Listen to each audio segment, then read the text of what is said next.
Well, good morning. It is your mental performance coach, EPOPS, here to talk to you today about your window of tolerance. We hear all of the time about how we have to do stuff outside of our comfort zone, how we have to chase things that make us uncomfortable. You want to get better or be better or do better, you gotta, push yourself a little bit. The question is, how on earth do we do that when we're already struggling with the stuff that's within just what we do right now?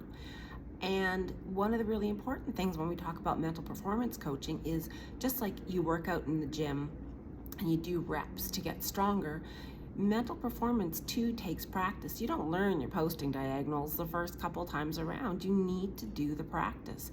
And what we're doing with mental performance is we're working on what we call your window of tolerance, so that you're more comfortable doing things outside of your comfort zone.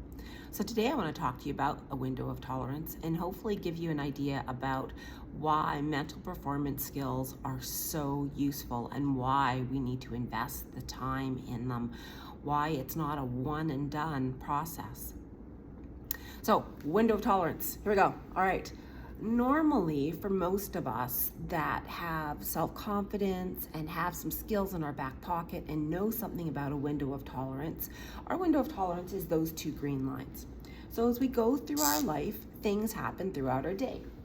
And so I have stuff like that, and I can bounce back. Something horrible happens and I get amped up. Something terrible happens and I feel awful, but I've got the skills to get back to what we call a baseline, to feel like it's okay, I'm all right, and we call that your resilience. What happens, however, for an awful lot of us, if we don't have the skills to be able to manage our self-talk, to be able to manage our focus and our breathing, what happens for us is this.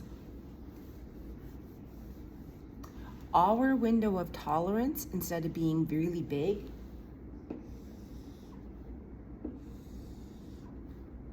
looks like that. It's really, really thin. And as a result, when those normal things that happen and they're still going to look about the same,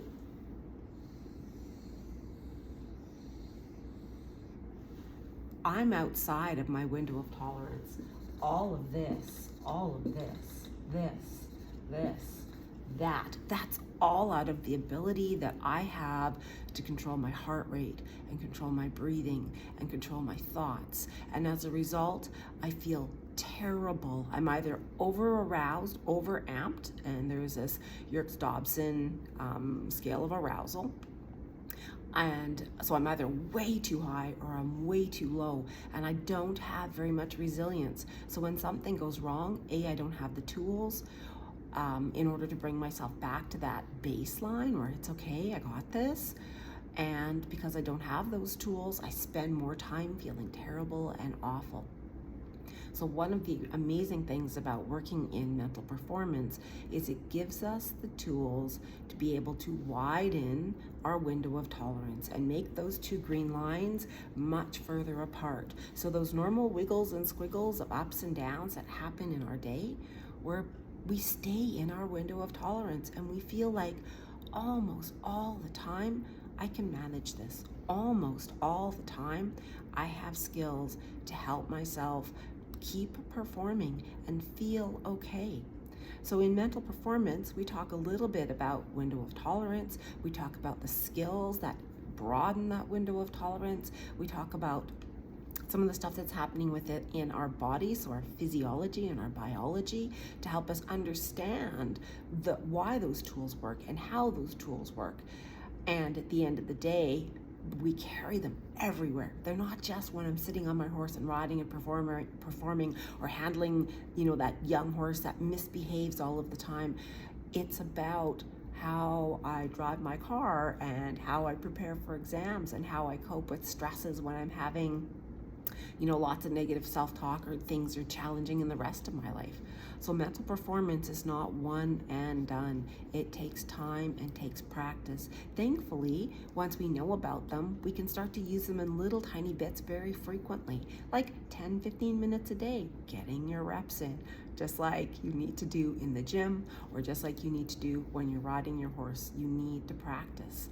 But once you understand them and you start to see how helpful they are, you start being able to use them frequently, and you practice them in tiny bits and pieces.